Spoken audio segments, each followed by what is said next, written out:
Nous avons créé, il y a de cela quelques mois, ce programme. Un programme qui a pour objectif de partager notre expérience acquise dans certains domaines et que nous avons jugé nécessaire de partager cette expérience pour pouvoir faire bénéficier aux uns et aux autres de certaines connaissances. Par la suite, nous avons évoqué des sujets clés d'intérêt pour notre société. Nous avons parlé des accords de partenariat économique entre l'Union européenne et le Cameroun.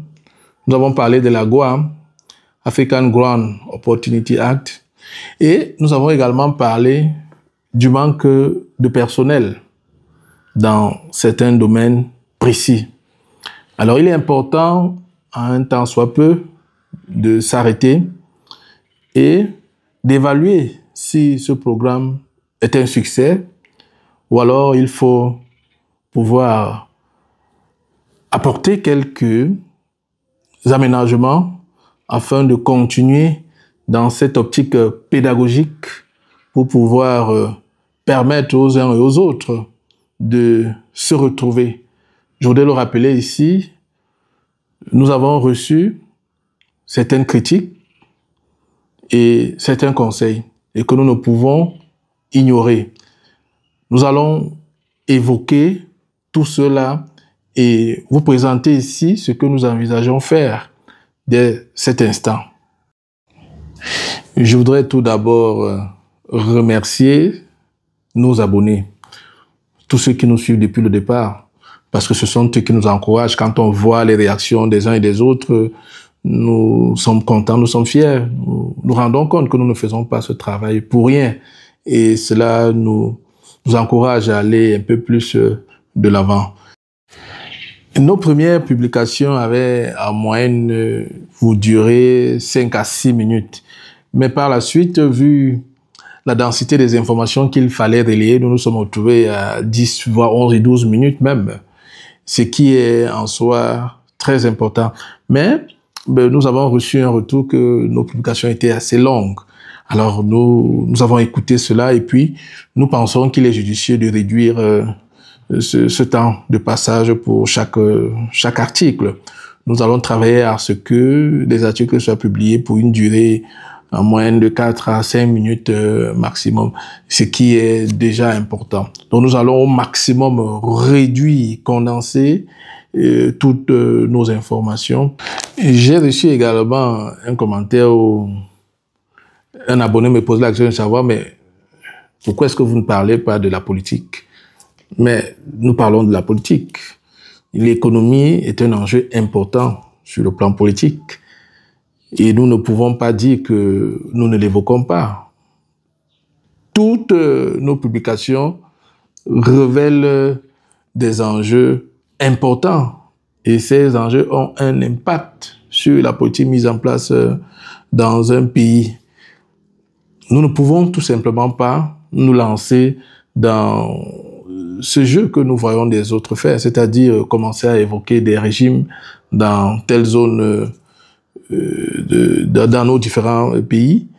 Non, nous ne pouvons pas. Nous ne voulons même pas nous aventurer dans ce jeu que nous ne trouvons pas nécessaire. Nous avons choisi de parler de la macroéconomie, des enjeux qui pourront amener nos différents pays à changer de paradigme.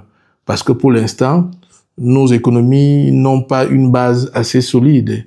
Et à partir de l'apport que nous pouvons faire, nous espérons inciter les uns et les autres à se lancer dans certains secteurs bien précis. Une autre remarque, un commentaire qui nous a été envoyé par un abonné qui a estimé que quand on a évoqué le cas de l'intelligence artificielle, on était en train de rêver que ce n'était pas une question qui nous concernait en Afrique. Mais je puis vous rappeler, pour vous répondre ici en vous disant tout simplement que nous sommes en train de nous noyer. Il faut tout simplement suivre l'actualité. Et bizarrement, à partir de cela, nous nous rendons également compte que beaucoup d'entre nous ne suivent pas l'actualité. Il faut suivre l'actualité. Il faut s'informer sur les événements qui s'y déroulent actuellement sur notre terre. Il y a beaucoup trop de choses. Et comment est-ce que l'on va impacter le devenir de nos enfants si actuellement nous ne pouvons pas prendre certaines responsabilités? Il faut savoir ce qui se passe. Il faut connaître les différents domaines porteurs. Il faut connaître les domaines qui n'ont pas un avenir important. Il y a des domaines, des spécialités, des filières qui existaient par le passé, mais qui de nos jours n'existent plus. Ces domaines ont tout simplement disparu face à la pression des nouvelles filières. C'est exactement ce qui va se passer dans quelques années. Je voudrais terminer ici en disant tout simplement que nous sommes en train de vivre, je dirais, la troisième révolution de notre existence moderne. La première a été tout simplement l'arrivée d'Internet qui a tout changé dans nos vies. Et la deuxième, c'est les réseaux sociaux. Nous sommes à l'ère du vaisseau. Rien n'est plus caché, on voit tout. Et puis, la troisième, c'est l'intelligence artificielle. Oui, il faut s'y préparer. Suite à notre dernière publication, j'ai reçu un frère et ami qui m'a dit « Mais vous avez évoqué simplement le sujet, le domaine de l'agriculture, le domaine du génie civil, puisque ce sont les domaines que vous semblez maîtriser le mieux. Moi, j'ai un restaurant, même trouver le personnel, je n'ai pas pu trouver les cuisiniers, quelqu'un même pour gérer ce restaurant. » Oui, cela veut tout simplement dire que c'est une question fondamentale. Le manque du personnel, c'est un problème important dans toute notre société. Mais nous n'avons tout simplement pas pu évoquer tous les domaines dans lesquels ils peuvent impacter. Mais c'est un sujet réel et digne d'intérêt. Alors, nous nous donnons rendez-vous donc pour notre prochaine édition. Cette capsule intellectuelle sera également importante pour nous. Merci.